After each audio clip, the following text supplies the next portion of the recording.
I'm an entrepreneur through and through in the sense that I am highly unemployable to anybody. And I've been fired by, multiple people in my life.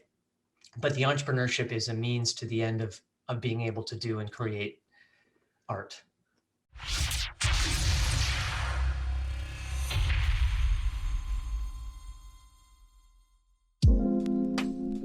Welcome, Joel, to the Unleash the Knowledge podcast, Everyday Extraordinary, where it's my job to push the message that we all have extraordinary capabilities within us that simply need to be channeled and activated. I do this by having amazing conversations with everyday extraordinary people like yourself. So it's a pleasure having you on the show. Thanks for having me, mate. We made it happen, brother. Yeah. So for those listening today, this has been a long time coming. Couple reschedules, couple Wi-Fi mishaps, but we're rolling with it. Two entrepreneurs trying to make the most of getting a conversation going. So nothing foreign to us, I'd say. I feel like it just it's brought us closer. It kind of reminds me of when when you're out there trying to sell a product as an entrepreneur. You called that out. It's like you got like a buyer meeting or something, and the thing just keeps getting rescheduled, and you just really want to do it, and it's like that is something. The reschedule is something you've got to get used to as an entrepreneur, for sure. Yeah, especially when in my own experience, even a phone call or a video chat, whatever that may be, with someone like super prolific or someone that I think will be a needle mover for me, when it takes a turn or it falls through, whatever that may be, it's part of the game. So yeah, you got to take those punches for sure.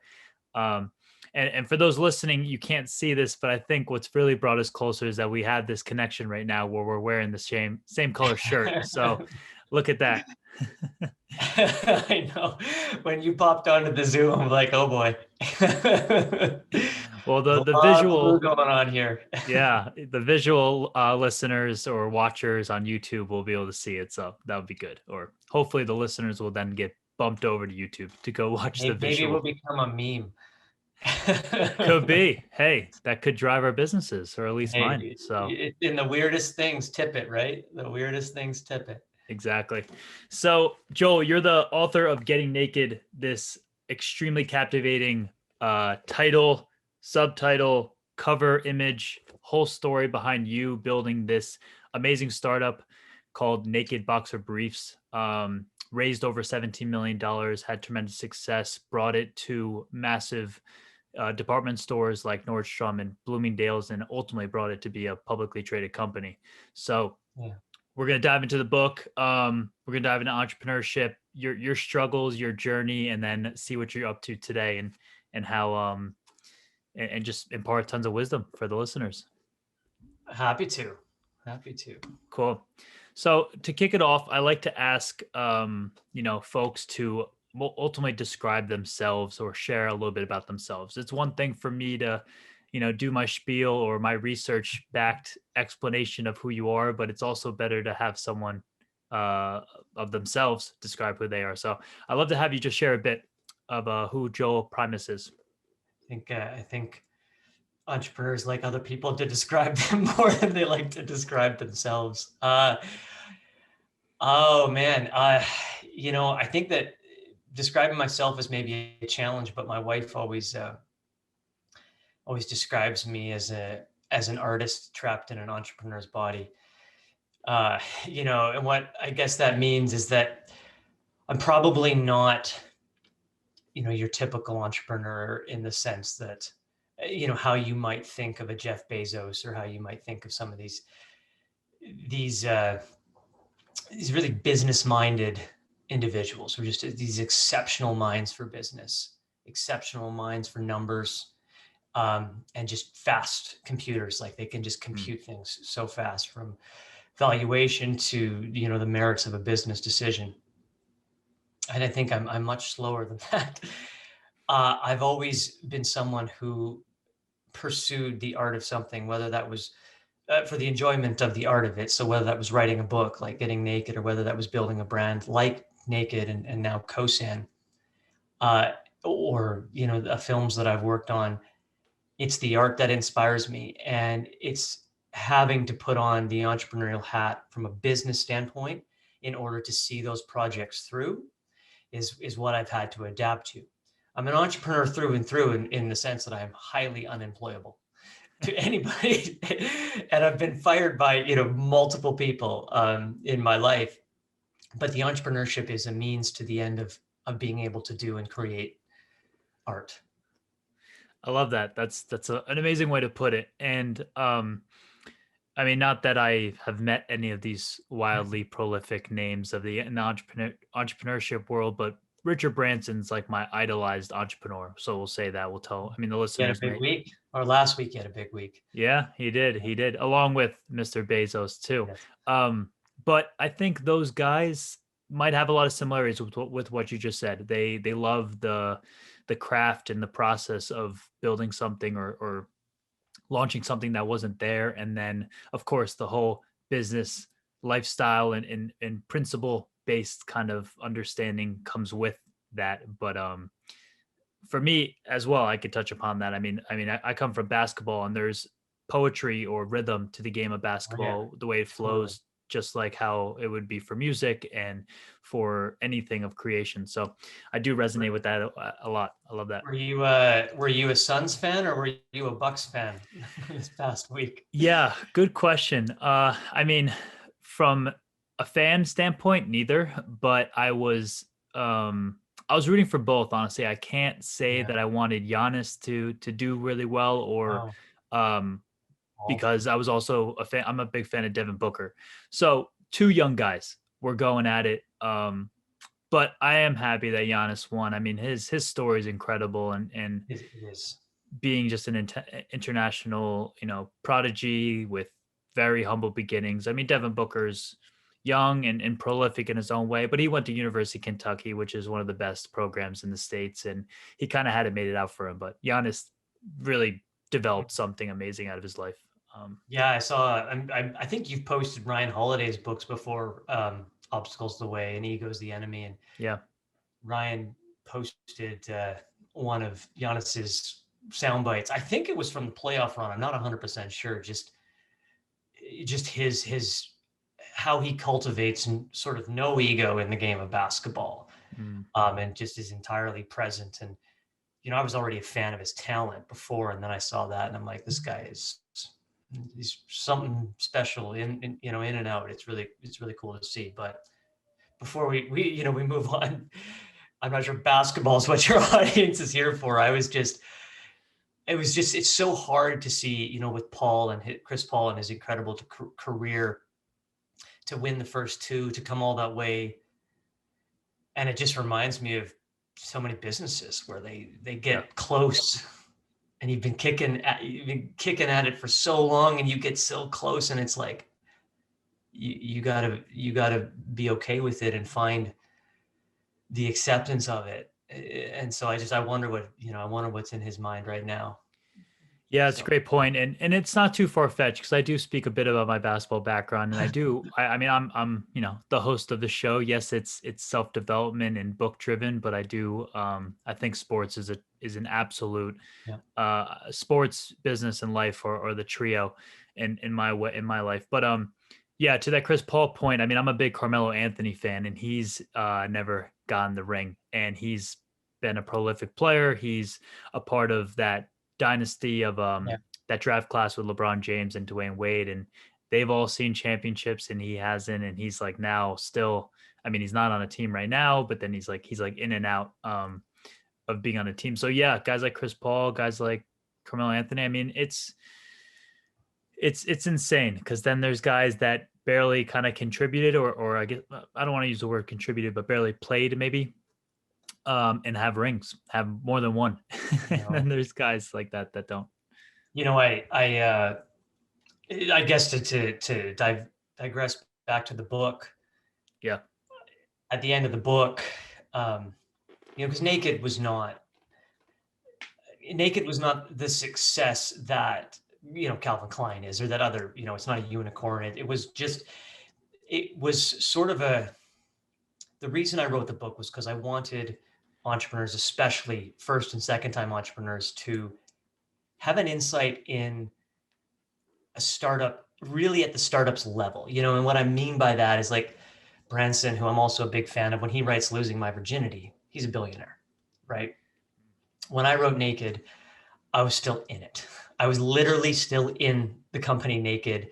And it was, fighting it out and just trying to be scrappy and find ways to make it work. And so I wanted people from a human aspect as well as from, your practical steps to have that. And at the end of the book, I won't tell you what exactly happens, but kind of tying it to this point of Chris Paul and Melo and stuff like that is I give this analogy of, at the end of the day, would you do it all over again, even if you didn't get the big win? Mm. And the answer is yes, because it's in our blood. And so, it's in our blood, and it's not the win that matters. It's the journey, as cliche as that is, right? It's the moments, it's being present in moments along that journey, really. And so, you look at it and you look at a guy like Paul and you're like, I hope that was the case for him. I hope that all these incredible moments he's had, Right. make up for, and he'd do it all over again. That's not even a question. So ring or no ring. Last thing, where did you play college ball? Is that where? So I was a student manager during my undergraduate years at the Yeah. University of Rhode Island. So pretty much, helping out, bottom of the barrel, Yeah. very, very integrated into the team.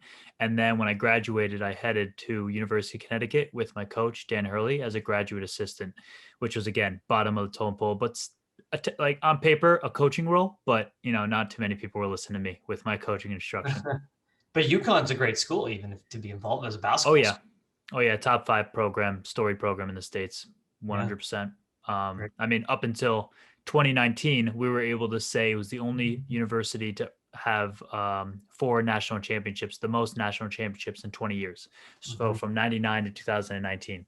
Now it's 2021, so we can't quite use that nice headline, that marketing headline anymore. But yeah, no, tremendous experience. And to your point, whether you're an entrepreneur or whether you're an artist, a writer, a basketball player, I think it's the fact that you get to do it every single day and get paid to do it. It's, even Coach Hurley would always say, you win player of the year, you win defensive player of the year, you win blah, blah, blah, like whatever, like, that means nothing. That's just people giving you some praise for what the excellence you've been able to put on the court. But, it's the day-to-day that you got to love, and it's the basics. And Kobe has, his plethora of quotes, but he's always, when he was alive, of course, he was harping on falling in love with the basics and never getting sick of that. Is it still your outlet? Basketball? Playing it, not watching it, playing. Yeah. It's a great question. I don't play nearly as much as I, of course, did when I lived in the gym, when I was at the gym for 18 hours a day. I've actually turned to golf a bit. That's actually been a choice of sport for me, mainly because the buddies play it. So I'm kind of just I'm in that realm. But I'm finding like a pretty zen-like connection to it too. And it's a game that will carry with me till, probably the day I die. Basketball, unfortunately, you get to a point where you're probably, yeah, you're not going to be able to make the quick cuts like you once used to be able to do. But yeah, no, I mean, I got to get back out there for sure. I mean, I play all the time still. I mean, it's of course going to be an outlet for me. Yeah. So yeah. So the book, I treat this book as a handbook for entrepreneurs, and I think you would probably agree with that. And there's 2 other books that I loved reading that are similar to this. One is Behind the Cloud by Mark Benioff, the founder of Salesforce, literally a playbook for a startup. And then there's Ben Hornowitz's book, The Hard Thing About Hard Things, talking about how. I just found that I moved my office. And I found it in one of my bins. Like I've had the book for years. I love that book. Yeah, I read that book early, let's say, but concepts like firing your best friend who you started the company with, and I know you went through some struggles of having your buddy who you started with, and he wasn't as driven maybe about the product or so forth, and he kind of parted his way. But because it's a framework, like I mean, I ask this question a ton all the time, but like, and maybe you shed some light to it, but like if someone were to just come across it, what's the number one takeaway you're hoping for someone to gain? Yeah, that's a sales pitch question. Again, this book is really, it is a handbook, and but is a handbook that is woven, much like Hard Things, um, intertwined with a human story. Mhm. Uh, and so if we're talking about the handbook business how-to aspect of Getting Naked, the bare necessities of entrepreneurship, it is just that. I try to distill the startup into very basic principles, Mhm. from the concept of your idea to the sale of it, that a first time or second time entrepreneur specifically can just totally get and apply, like that. I remember when I was starting Naked and I pick up a book, maybe it was a Seth Godin book, or maybe it was Tim Ferriss or something like that. And or even Branson, and you take it to the office the next day, not the book, you take the lesson that you read in that chapter that you stayed up late reading. Right. And that's the kind of thing from the handbook standpoint, just all these basic principles, literally soup to nuts, entrepreneurship. But more than that, I want entrepreneurs to take from this book. I got very sick. I almost got divorced. I hadn't seen my children for a while due to travel for business, and that's all in this story. And so I really want entrepreneurs to not associate their success of their business with their worth as a human being, like I did, and fall victim to this idea of toxic hustle, and this idea that, if my business makes it, I am successful as an individual, and maybe redefine their success. And that doesn't mean throw away the business or not work hard. It's Right. finding the harmony in that. And to me, that's the message that hits closest to home, because my life was on the verge when my success within that first company was at its highest. Like, this was ready to crumble. The foundation of family and health was ready to crumble while my business was peaking. And I don't want that to happen to others, if they can avoid it, and they can see the signs, and they can cultivate awareness as to why they're making the decisions they're making. Are they making them because the business needs them, or are they making them because they can't separate themselves from the business? Stuff like that, if Yeah. that makes sense. Well, I'm so glad you just brought up that last part, and I was gonna bring it up later on, but we'll Yeah. dive into it right now, honestly, because it is, that's actually something that I search for the idea behind who is the most successful entrepreneur who's also kept the family life intact and has stayed with maybe the spouse or the partner from the start till the end. I'm, I divorce is not in my future whatsoever. If we're going to be super vulnerable here, Yeah. and I do research in the sense of finding who is that prolific person who's kept that the outside business life intact.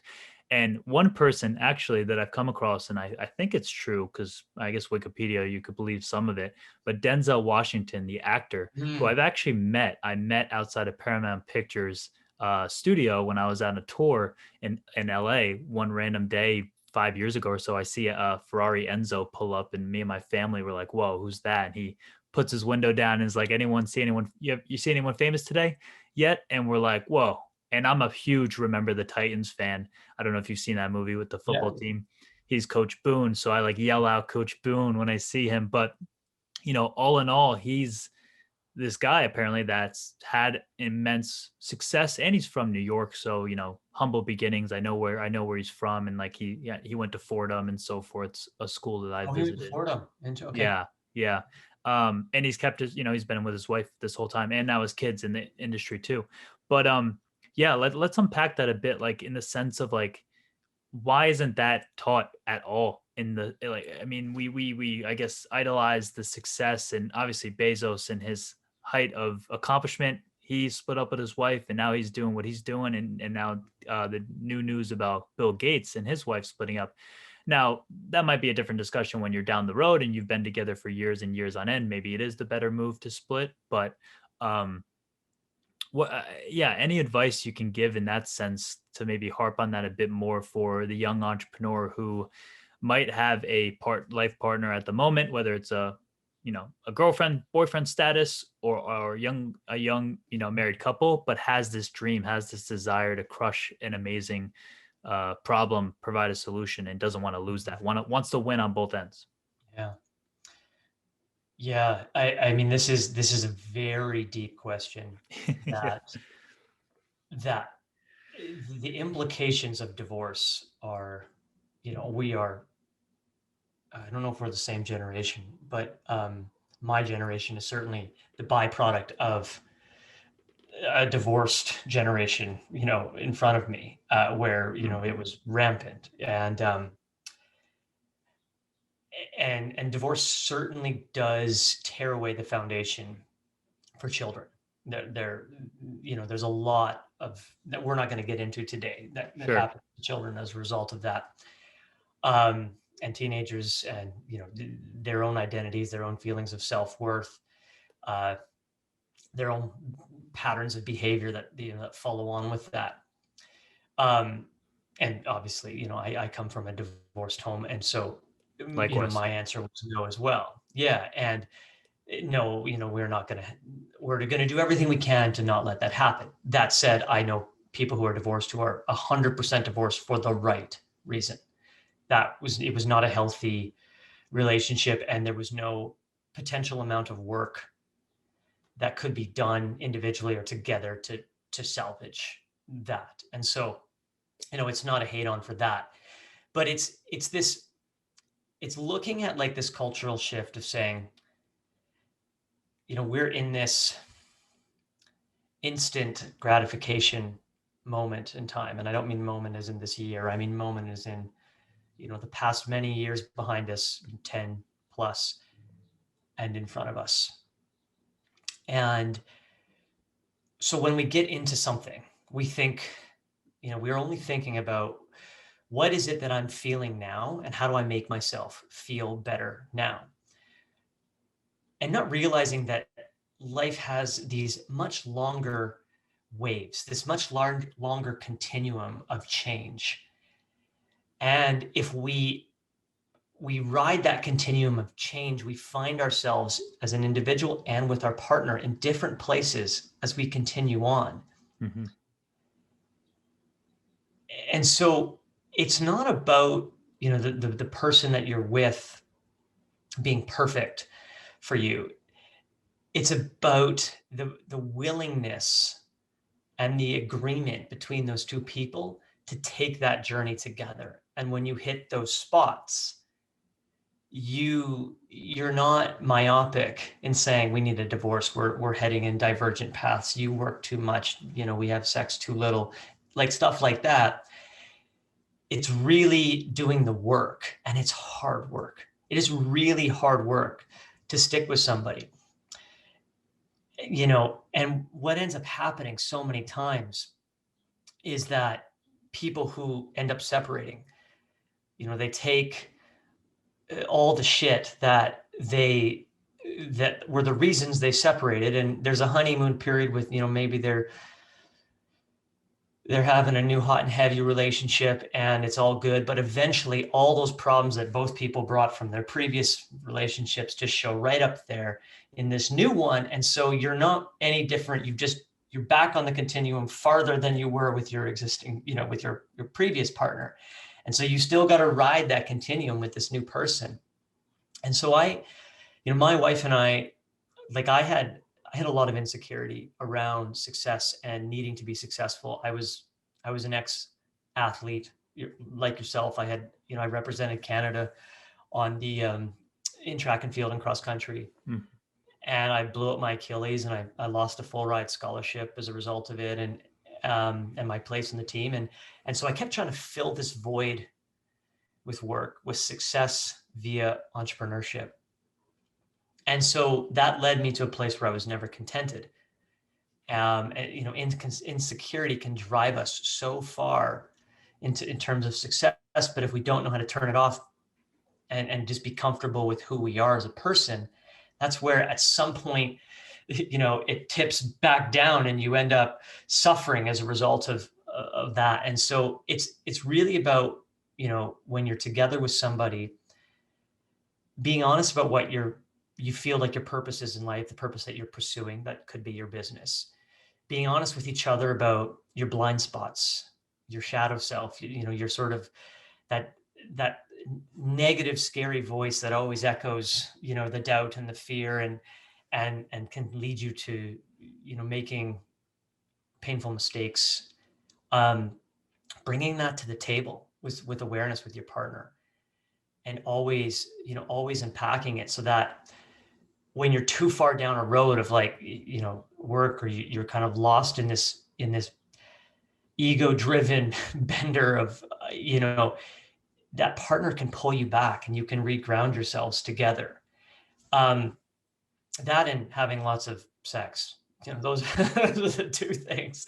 And as much as you can, physicality, and I don't mean just sex, I mean holding hands, I mean, being intimate with your partner, so that connection, that energetic connection remains there, with that mental connection, which remains there with that life connection, life that you're building together, your children, your home, your dreams and values. So, and sometimes it's just easier to fall off that path.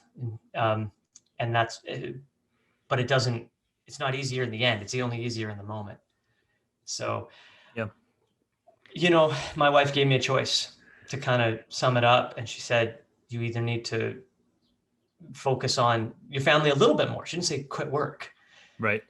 Bring your presence back to this family when you're here.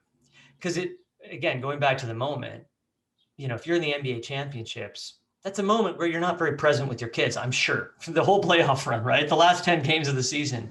Yeah. But if 82 games a season and all your summer vacation, you're not present, that's a different story, right? And so that's how you have to look at it.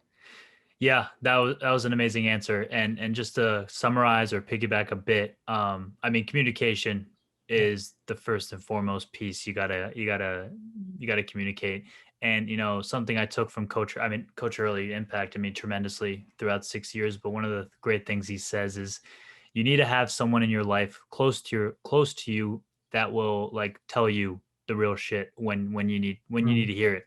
Whether that's a life partner, a spouse, a sibling, or a friend, you need to have someone, and the best person for that to be is your life partner. So, I'm fortunate that my girlfriend's kept me straight over the years with just bringing me down to earth. And seems like your wife has done the same, more or less. So I think that's a big piece. Someone who knows you at your lowest, knows you at your highest, knows you before the success and afterwards, and can effectively communicate it to you without rubbing you the wrong way, but getting that point across, and then having you be like, well, yeah, okay, let me back up a bit.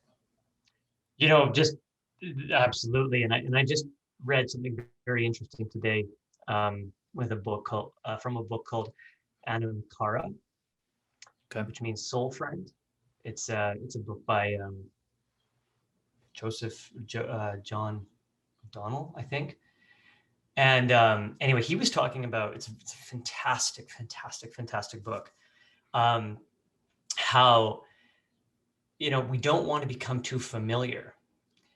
And this is really interesting, that I'm just thinking about it because I literally read it a few hours ago, where, the familiarity of routine and sameness takes us actually away from our soul, takes us actually away from our present moment, it's kind of like a Band-Aid the ego wants to put on our life to keep it in a nice, safe little package, right? That's a false sense of security. And so, this idea of saying, I know my partner intimately, you might, but if you continue with your partner to explore the corners of your hearts and your minds and your life, to tease out the unfamiliar, to welcome newness, to welcome new passions, to welcome new experiences. I think, again, having only just sat with this for a little bit, I think that is in part how relationships also keep growing, is Yeah. by journeying the mystery of life, of each other together, and not saying, hey, we're the Smiths, we're married, we live in this house, this is our routine. You might end up in a pretty stale, in the depths of your heart, both of you feeling pretty stale, as opposed to just inviting this adventure, kind of like the adventure of entrepreneurship, right? Like you get to live that in your business, but you should also live that as an individual and in your relationship as the adventure, the unfolding of what's going to happen next. How are we going to face it? Yeah, it's a great point. And I think anything, like I think about water, I think about a pond that's stagnant. There's probably not that many living creatures in there. And if there are, they're probably going to die very soon. They need the flow of the water. They need that flow of life. And that could be directly connected. I was going to bring up entrepreneurship too, but life and entrepreneurship and having a partner too. Yeah, seeking out those new pieces. Well,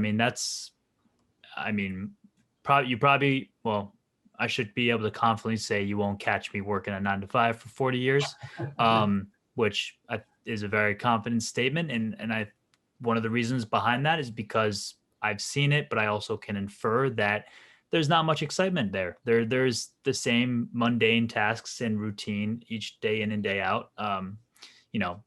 Maybe the day-to-day might change, but the routine in terms of the commute and so forth. And I think that's why people just kind of hate working and they hate their job and so forth. So there's so many lessons there. The 9 to 5 is changing unilaterally for everyone right now, whether you're an entrepreneur or not. If we can thank COVID for anything, I guess that's one of the things. And it's interesting as an employer, because the one little nugget I love about the 9 to 5 is the reliability that there's a window I can probably reach my team with consistently. That's about it. Other than that, it's like, no, like, how can I let them be effective more on their hours with some shared hours? And what I mean by the shared hours is not just meetings, but times where, we know we can kind of hit each other up if something is there, right? Right. It is good to see that we are going to ebb and flow a little bit better with the creativity and the productivity that's in our individual nature, not what they constructed out, I don't know how many years ago. Yeah. We just stuck with it. Yeah, like many other things, but that's a whole nother conversation. So you talked a bit about insecurity, and I just want to kind of tie that in quickly to your experience on Dragon's Den, which for those listening is Shark Tank's version of Canada's version of Shark Tank is called Dragon's Den. And Joel, you were on there twice. So I want to take it from a standpoint of confidence and, mustering up the courage and confidence to go first and foremost as a one-time take, but then to go back after getting no deal on the first time. How was that process? How did you feel that you were able to accomplish that? And especially stemming from what you kind of just mentioned, that you had some insecurity with, success or accomplishments and so forth. Yeah. Have you heard the, who says it? Joseph Campbell, maybe. Courage is facing a known enemy. And, and so this kind of, this Dragon's Den, the metaphor is maybe a little too, it's just like, it's just dripping with, like cliche, but in the hero's journey, right? Like you have to face this dragon in every classic tale, whether it's an actual dragon, like Sleeping Beauty, or I think it's Sleeping Beauty. I got kids. Yeah. I'm thinking David and Goliath. Right? Yeah. You have to face this, and the real metaphor is the dragon is in ourselves. We're facing our own fears. But in the beginning, when the hero, the entrepreneur, in terms of how we're talking about it, goes out into the world, there's this incredible amount of sort of ego and bravado and the naivete that allows us all to kind of fearlessly pursue a dream, and somewhat ignorantly. Like every entrepreneurial story, to your point, is a David and Goliath story. Right. There are massive companies waiting to either slay us, and if they can't, slay us, they'll just buy us or enslave us, right? And so when I first went on Dragon's Den, fresh off of being an athlete that, had failed, but just completely ignorant to the realities of business and deeply rooted in like bravado and ego driving me forward, thankfully it kept me going in the hard times, but I wasn't scared at all. I was like, I'm going to just tell these dragons what the deal is, and they're going to invest in my company, Yeah. Instead, they called me delusional on national TV while I'm standing there in my underwear. Yeah. And, it's amazing. And so you get to follow the hero's journey. You get the setback that asks you, do I want to do this? Do I want to get up and face this again? And if I do that, what have I learned so that I can face this better than the time before? A hero, in all the movies, learns some lesson from some wise mentor or something along the way that allows him or her in the end to ultimately defeat the dragon, the antagonist. So the second time I went on Dragon's Den, that's when all this insecurity was like firing in me, because I'm like, wow, I was rejected. Maybe I'm not as good as I thought I was. Maybe this idea is not as good as I thought it was. And it took a lot of courage, and it's not patting myself on the back. It's just, it was a totally different energy going into both of these. And we actually didn't get a deal done that time, but we got offered a deal. We just didn't do the deal. And maybe that was ego as to why I didn't do the deal. It wasn't a great deal. If I look back on it, it just wasn't a great deal. But it kind of began to unlock more of those questions about myself and that were rooted in insecurity. And so for the years that followed, the battle with my own self-doubt, my own shame, my own guilt just mounted until the point where, then it doesn't. Then you're kind of working your way through these things. But there's this moment early on where it's just masked. You don't see it, and some people can keep that mask on for a long time. For me, I guess I just wasn't very good at that. The mask was off, and I was doing battle with my ego and my insecurity in myself daily for years. Yeah. And maybe that's, the word that comes to mind is adrenaline. I don't think that's great, but I think there's some, when you have adrenaline, you feel invincible. You got this shot of, this feeling that you can, not feel other feelings, if that makes sense, more or less, whatever, something hits you when you don't have adrenaline, you feel it more than you do when you do have it. So, maybe that plays a part. There's some of that too, but, it's interesting that you had the two scenarios, two different moments had different kind of experiences. But it's also great that you can look back upon now and know that what happened was almost the right decision, whether it was declining the deal or the way you acted or the way you presented yourself. So at least there's either no regret or a minimal regret in that scenario. Yeah. I'm pretty sure it would have worked out either way. I mean, it worked out in many ways without it, and I'm pretty sure it would have with it. And that's, some of the best entrepreneurs I know, they don't look back because, whether or not where they landed is the greatest place or not. And I'm not even saying these people have this idea of these individuals are like all about, well, it's fate and you just have to accept your fate, which may or may not be true. What I'm saying is they don't even think about that. where I landed is where I'm moving forward from. Right. And Yeah. we'll figure it out, you know. I just keep, Blinders on, moving forward. just keep Yeah. moving forward. Yeah. I mean, there's no value in looking back unless you're looking to reflect and learn from the past, rather than no value in crying about the past, more or less. So cool. So I do want to talk about because Unleash the Knowledge and the work I do is very personal development driven, nonfiction books driven. So in the book, you talk about the idea behind, focusing on motivating your team members through contribution, connection, and personal growth. And one of the things you include is that you actually would do some sort of book club or give away a book. One of the books was Don Miguel Ruiz's Four Agreements, which is a must read for every human being. If you haven't read that yet, Unfunded. please go grab a copy. It's probably like $10. It's like still like top 10 Amazon.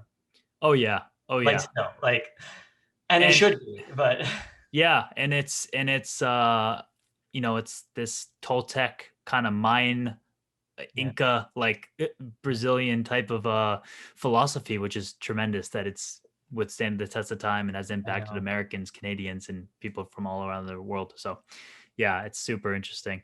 So I love to talk about that, efforts of motivating employees with personal growth. The main question is, what other examples have you used to instill this in your employees? Or you could just, touch upon the book example too. Yeah, because it certainly always changes. And I think that, because where you're at and well, now with COVID, everyone's not there. And, I've never run an organization with more than 20 people, 25 people. I can't remember exactly how many, but, so I think it also changes dramatically as you level up. And I think that's going to be an interesting change for me. Because I've never considered myself a manager, a true manager. There's a lot of great books out there on management. And every time I read it, I'm like, holy crap, I'm not a good manager, but what I try and do is get down on the level with the team, first and foremost, in terms of motivation. I kind of think about how Elon Musk always talks about how he's happiest on the floor solving problems. The general on the front lines, not, drinking a bourbon in the tent, a kilometer behind enemy lines, right? Like, and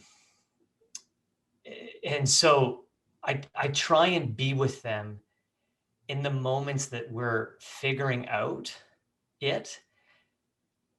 And I try, and I don't always succeed, to ensure that like we are figuring these things out together so that their sense of ownership in the idea, in the execution of that idea, in the solutions, they don't just feel like they're being ordered to do something. Mm-hmm. And I do feel like that just brings this level of motivation and accountability with the team. It's like, man, this person's right here. We're figuring out, I'm learning from him. He's learning from me. And we're in this together, building something great. And then when they feel like they're building something great, they want to be a part of its success.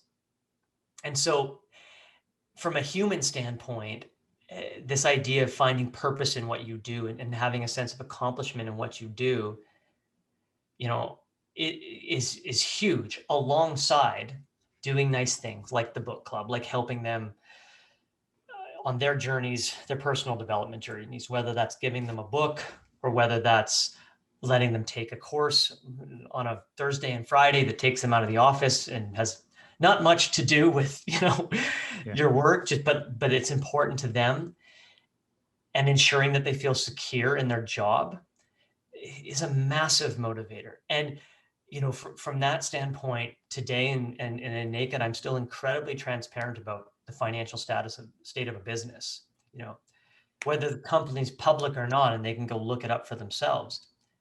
Right. I was asked this question just yesterday. One of my companies we had a very big acquisition on the table, us being acquired, and it fell through. Hmm. And they wanted to know why. They weren't part of in any way the negotiations, any of it. But I told them exactly why. And I think that that's just critical, is always laying it out on the table so that they don't feel like there's these secret corners of the business that can blind spot them. Because they're adults, they can make their own decisions but what's worse is when they get in their own heads about what something may or may not be happening versus what is actually happening. And so transparency has been huge as for me as a motivator, in seeing teams rally behind struggle versus get afraid of it. And so, because I've definitely had businesses on the brink many a time. So those are sort of a few things Cool. that I try and do as it relates for employees. No, that's amazing. I mean, transparency is huge. And especially with a 20-25% business, I mean, especially with a company that's, earning good revenue and scaling, you want to give everybody that that feeling that they're in the mix, that they're a part of it. I mean, they're pushing the needle, so why shouldn't they, know all the ins and outs here and there if they ask, so to speak. But to one of the last things you said is, I mean, a word I thought of as assumption, where you can assume something and that could just derail everything. I mean, that could make someone think they could think Z when the story is actually A, and you're just missing the whole They're all marker. over there. Yeah. So that by being transparent and being and sharing kind of the true data or the true scenario will eliminate that, and then at least they can form their own opinion with the true information. What we're doing right now alongside that is everybody in my primary company, Cosan, who's an employee, it's paid the same, including me. So there's no, and if the business does well, everyone gets the same raise. Nobody. That's awesome. Now that I haven't navigated how I'm going to deal with that when I have to, when we're reaching different levels of scale and I have to bring on super senior people. Yeah. And how the economics are going to work. But for the foreseeable future, so the next 3 hires, that will remain the same. No question about that.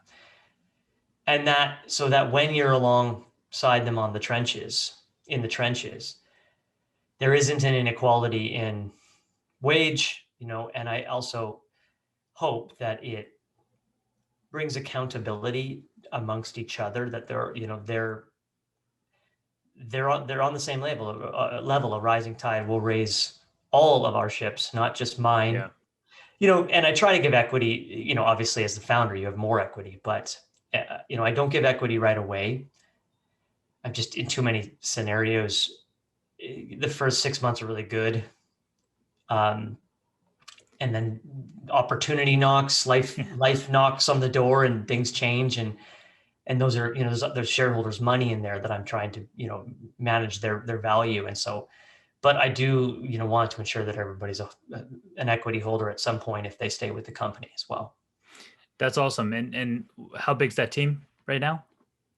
So that team is 4 employees. There's actually 3 full-time consultants, but they do not wish to be employees. They have other clients, so they're not in that bucket. Okay. Well, when you decide to transition out of that model, you'll have 7 people that are pretty much going to be like this employee executive board who will probably, I'm sure, ride with you through the storms if any come your way. Which is neat. Which inevitably come your way. What does that business do as well? Cosan, we make right now we're predominantly focused on travel dresses. So we had $1 million Kickstarter on travel dresses. Oh, cool. It was our beachhead. What makes a travel dress different from a dress is just hidden pockets and performance functions in a pretty dress, like anti-stink, anti-wrinkle. Where that business is going is we're looking to be sort of the REI or the Yeah. the favelas of travel, where no matter where you're going in the world, you can buy everything you need sort of in one click. So, if you're going to Argentina for 3 weeks, you just type it in, Argentina, here's my itinerary, Tango, Patagonia, I'm going to go for some nice dinners of steak and some street food. And we just populate a packing list for you. And you Oh, can that's awesome. take what you want or don't want from it. But it's like, and it's cool, because travel has been so geared at a much older demographic, because that was assumed the only generation that had any money. And Yeah. then 320 million millennials decided to make travel a lifestyle, and no brand other than Away Travel, which makes fantastic luggage, it really entered the space. So we saw a really big opportunity. Then COVID-19 happened and nobody went anywhere for 18 months, but here We're we are. back though. Yes, we're Yeah. back. I love it. One question I had to piggyback on kind of what we talked about. I've only had interns work under me so far, so I don't really, I can't speak from a standpoint of having a salary waged employee, but I've learned from the book and from my own experience that hiring and managing must be the hardest tasks of running a business. So you have a bunch of top tier interview questions that you include in the book. One being, what is your superpower? Yeah. So I wanted to ask you, as if we were in an interview, what do you believe is your superpower? Oh, what is my superpower? Yeah. So just for context, Yep. the superpower question, actually my business partner came up with it. I don't know if he stole it from somebody else, but the idea is, if you were, what is the one thing that you're the best in the world at? What is your superpower? And the goal of the question is to kind of tease out what this person really thinks they're the best at. Because if you're hiring them for X, but their superpower they think is Y or Z or whatever else, they might not be in the right role. You might be setting them up for failure from the onset. Now they might be so talented that they can, play across those aspects of the business. But really, I have found so many times that when you get, what's the metaphor? The wrong seat on the bus. I don't know. There's a bus metaphor for it, but Good to great, getting the right people on the bus. getting the right people on Doesn't the matter what bus. seat. I think it doesn't matter what seat, but it matters the bus or vice versa. Yeah, I mean, and in my experience, the seat does matter, because that's where they're the happiest. That's where they're the most motivated. And so inside an organization, it's okay to shift seats. I found post hiring, where you hired somebody to do one thing, they're not successful at that thing the way they should be for the company and for themselves. And so instead of laying them off, if you have a big enough organization or these needs, move them sooner than later, Yep. sooner than, where because that failure, that feeling of not being successful is the quickest path to the Indeed job site page looking for a new job, right? Yeah. So, in terms of me and my superpower, um, if we go back to Naked, when we moved to New York from small town British Columbia, Canada, Mm-hmm. we had all these execs in from Macy's and Armani and Brooks Brothers and all these companies. And here I am, never having run. This is my only fashion business. And I'm 26, 27, I can't remember. I had the classic imposter syndrome and like, where do I fit in? And in that moment in time, in that company, my superpower was actually just going out on the road and presenting to investors and presenting to stores. And I don't just mean the sales buying teams. I mean like the staff, like going and doing the morning floor presentation to the entire Nordstrom's team, Yeah. and just driving home as best I could, Naked as a brand and Naked as a product, and just being that communicator of who we were and what we stood for. And so that was my superpower in that company. As I go forward, because I think our superpowers can change. We can hone in on them and we can develop them, but I think that they can change over time. Um, right now, it is just, I am crystal clear on the vision of Kosan. Hmm. And Naked was always tougher to, as a men's underwear brand, to really get into your why, to like, Simon Sinek, begin Sure. with why, and to communicate it when we weren't, so a lot of products, they can succeed, consumer products, when they have a functional difference, point of difference, right? And Naked had a little bit of one, but other brands that were beating us had better obvious points of differentiation that they could speak to as to why they were a better product. And Naked was muddled. Here's a bit of why our product's different. Here's a bit of our why. With Kosan, it's just so crystal clear. And so I'm just enjoying keeping this team and everybody just aligned on what our vision is, despite COVID-19, despite, Right. maybe people that we lost because of COVID-19, not because they passed away, because, just the job environment in our business was struggling, and just seeing it so clearly. And that feels really interesting and good to be just in the rhythm of it. Right. Yeah, no, it's awesome. That clarity is huge, whether it's in life or business. For me, I can speak to this exactly because literally the past month has been me striving for clarity and unleash the knowledge and where I could take it to the next step. How could I serve authors better? What are the pitfalls? What are the struggles? And there's been breakthroughs. So Yeah. and that just makes it so clear. I mean, I just use the same word, but like clarity really is it leads everything. It allows you to come back to your mission and vision of what you're doing, and then it kind of lets you push forward and it's almost like it's your core values. It's decision making practices. When you make a decision, you think, okay, is this going to affect X, Y, and Z? Yes, no. Okay, there's the answer. But it takes time. That takes time to develop and harp on. So I think that there is a, I'll go back before I go forward to say that, interestingly enough, I have a fantastic relationship with both my co-founders of Kosan. But during COVID, one stepped aside because we did zero sales in March, after they locked down the world, like yeah, literally zero, right? yeah. Which is And never what was right. February? At that time, February was 30, 40,000. Wow. And again, we were early. It's like it had been like this. It was like we did $1 million in the Kickstarter campaign, and then it's a Kickstarter, so there's sort of a lull. You have like a product. Yeah.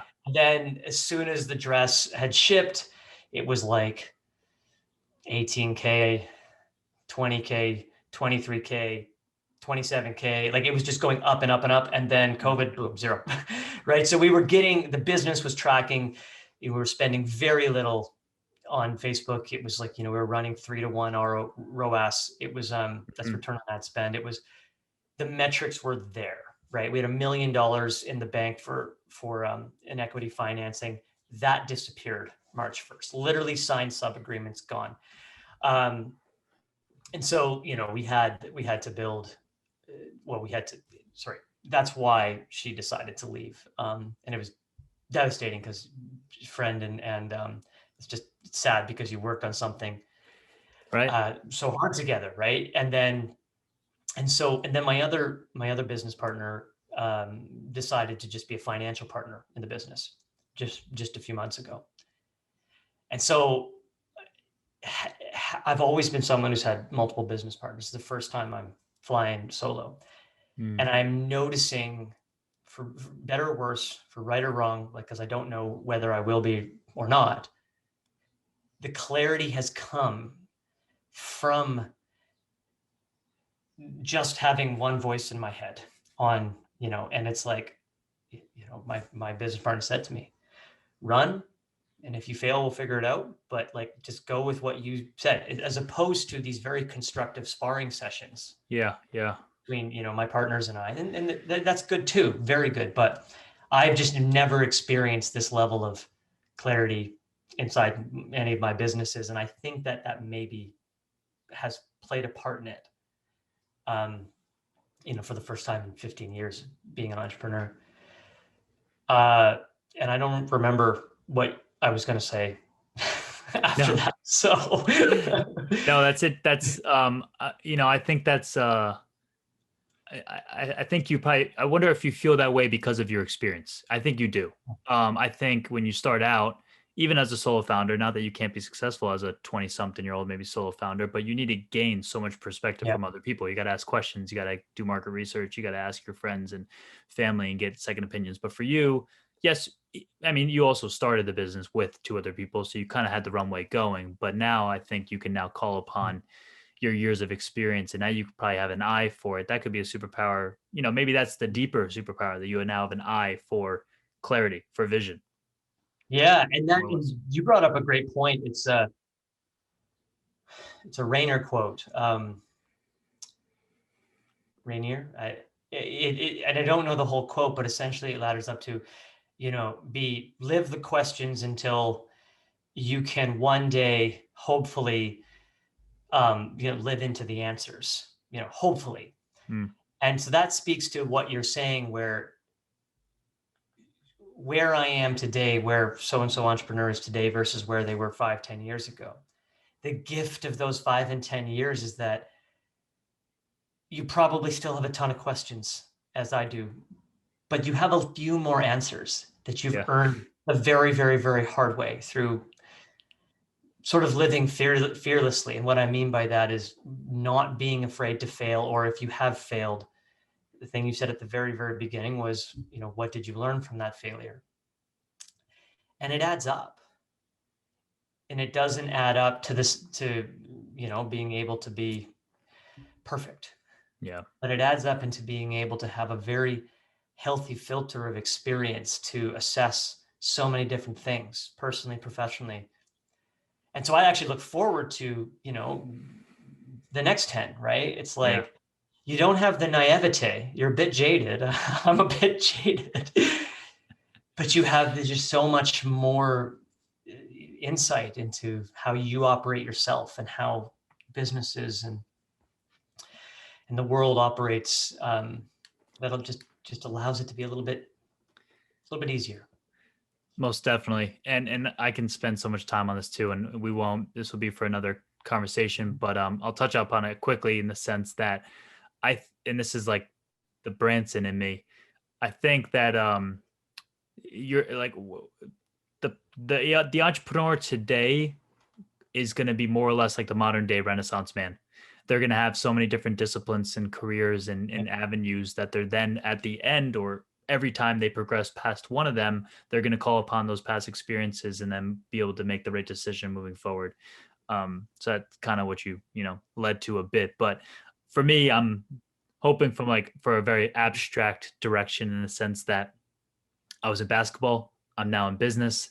Maybe I'll be an actor in a couple months. Maybe like I'll just be Yeah, bouncing around all over. And then at the end of the day, the deathbed memoir is going to say I did it all and I did it my way. So it's a play to Frank Sinatra and to yeah, Branson, where just run your own show. But the best part about it is you just gather all these life experiences and you're able to have such a wide range of perspective and be able to call upon all those different scenarios, good and bad, to make the right decisions moving forward.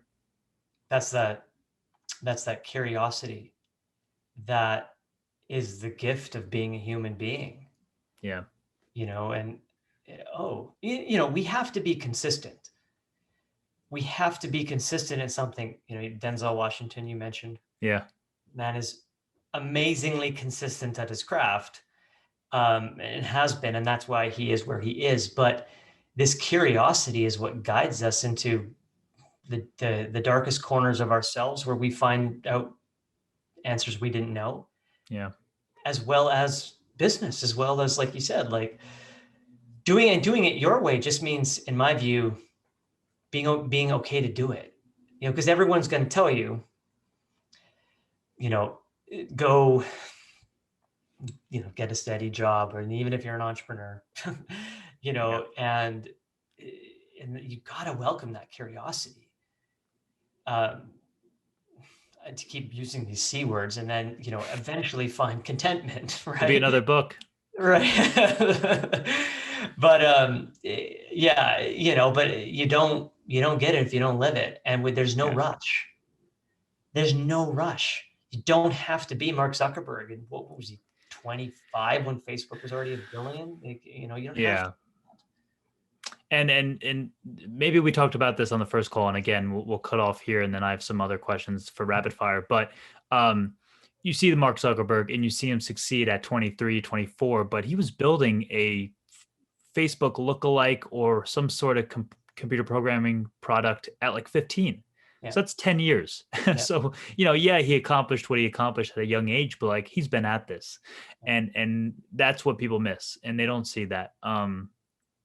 And even like today, however you want to treat them, but like the TikTok stars of the world, if you actually dive deep on some of them, and I've watched a few interviews for whatever reason, and a lot of them were on Vine, which was the first application. Yeah. Then they were on Musical.ly, and then they were on TikTok. So they've been also at this process of video content. Yeah, they have 7 million followers today and brand deals, but like, I mean, okay, I'm sure some people might have woke up and just made a video and went viral and maybe had that, sensation, and that's, maybe an anomaly, but other folks have been doing it. So to peel back the curtain, that's really important. I'll just add one more thing, because I know, mate, we're running out of time, but what intrigues me is, the democratization of day trading, and, looking at this generation of young people, to your point about Zuck starting at 15 or whatever, and Gates, how old was he when he built his first computer? 2 years old? I don't know. Out of the womb. Right? Yeah, he was doing it in the womb. Yeah. But, so building on the knowledge of past generations, and we have to be careful, because finance is no joke. And what's happened with, the gamification of finance and our addictive nature as humans, making, via Robinhood, making trading like, Instagram, and likes on Instagram, et cetera.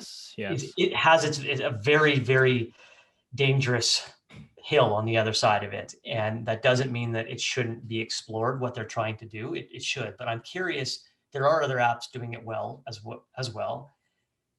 Where does, now that these high schoolers are going to have 10 years of finance, when they, could have had, like you and I, like 5 years at university after college, and it's like, now we're in it, like they've been in it. It's going to be very interesting to see. Obviously, from a financial standpoint, many of them will do quite well. Some won't, obviously.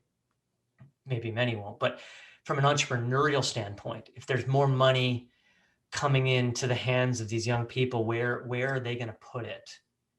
And what comes out of that? And so I'm very curious to see. Yeah, hopefully a disbursement into something with more security, because unfortunately, I think that mentality of the quick fix, the quick win, is going to stem into the next quick thing, and then it's going to be just a cycle of just distributing your money into different vehicles. Well, I could be wildly wrong too, but like as a guy who's raised money, 90% of the people I pitch are 50 plus, 60 plus. Right. Always, for 10 years, it's always been that way. You get the occasional broker, and who's quite young. But I would, and many of those people invest in a very specific way. There's a blueprint that, you're talking about unicorns and sort of these 1 out of 10 deals that getting most of the money in every sector and every, opportunity. And there's so many entrepreneurs with great ideas left without financial backing. And so my secret, probably, a naive hope, is that if some of these younger traders are quite successful, and they are funding good ideas that wouldn't otherwise get love as well, and helping entrepreneurs bring ideas into the world that otherwise maybe wouldn't have happened in the traditional angel /IPO /family office, private office way. So but I could be wrong. I probably Yeah. am wrong. Regardless, there's so much more opportunity for the younger folks than ever before when it Yeah. comes to being looked at seriously, given money, having that opportunity to get their word out. I mean, you can market anything for free today with social media, so it's a different world. Joel, I have like 5 quick kind of rapid fire questions. One sentence answers. You can you could go for 2, 3, whatever you like, but I'd love to get through these to cap off the conversation. Yeah. So first one is, what's a piece of advice that you learned later in your life that you'd wish the 22-year-old self, yourself, would know or wish you knew? Yeah. Put down the heavy boulders. Do I have another sentence? Yeah. Go ahead. You got it. It just, in summary, like sometimes we pick things up, whether it's a job we don't like, whether it's a relationship we don't like, and we just carry the thing around and it weighs us down. And what we don't realize is we don't have to carry it around. Most things we can let go of.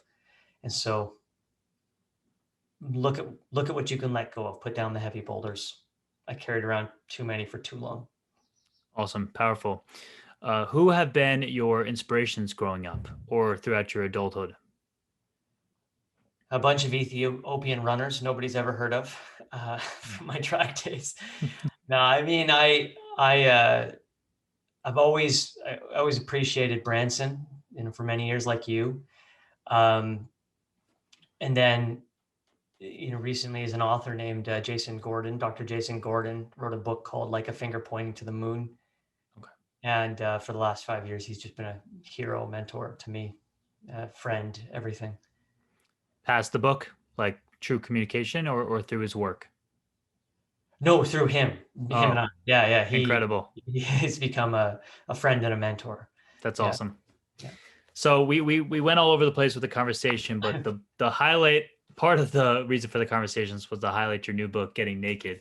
You just touched upon one book, but is there a book or a couple books that you always find yourself either rereading or gifting to others? Yeah, we touched on one, Four Agreements, no question.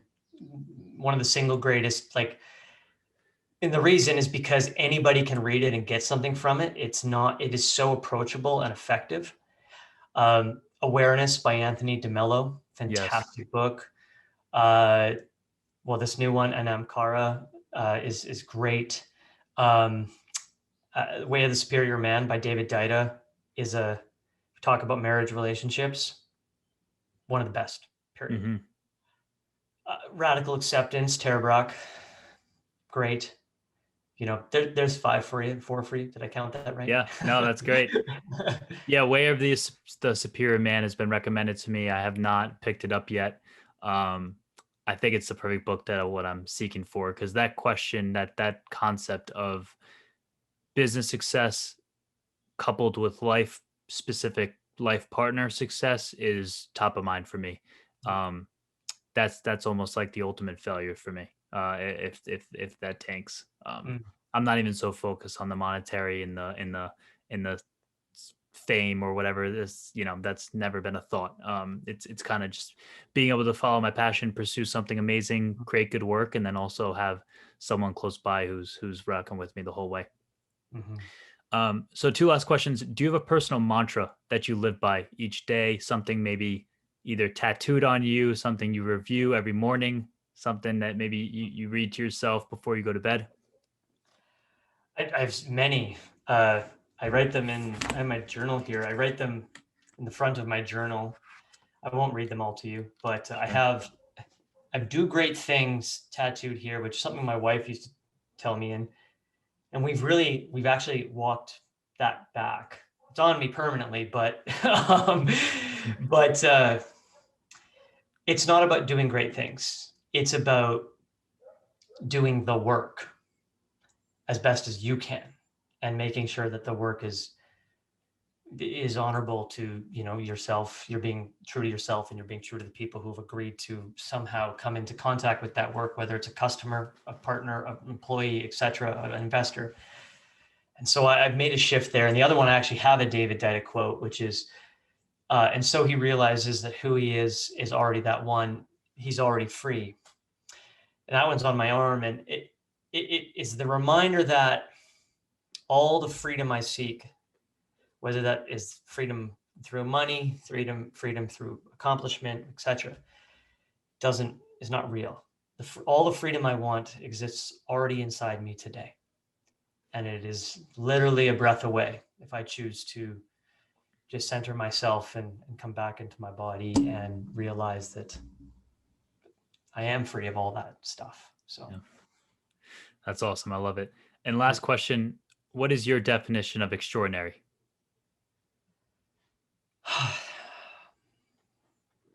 extraordinary. You know, 10 years ago, it would have been Jeff Bezos going to the moon. In the sense that, I guess, as I understand it, it was a childhood goal and he achieved it. And yes, of course, that's extraordinary.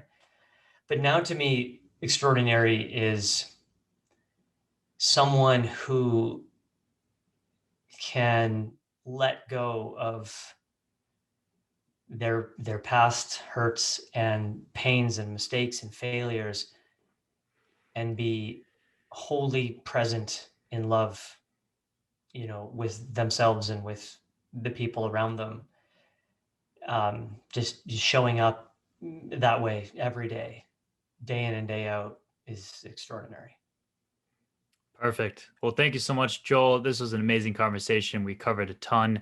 This is the episode I wish I could have listened to at 18 or even before then, because it would have opened my eyes to tremendous thought processes and ideas to absorb. But you're the author of Getting Naked. Where can people find you? Where can I send them to get more information about you and grab a copy of your book?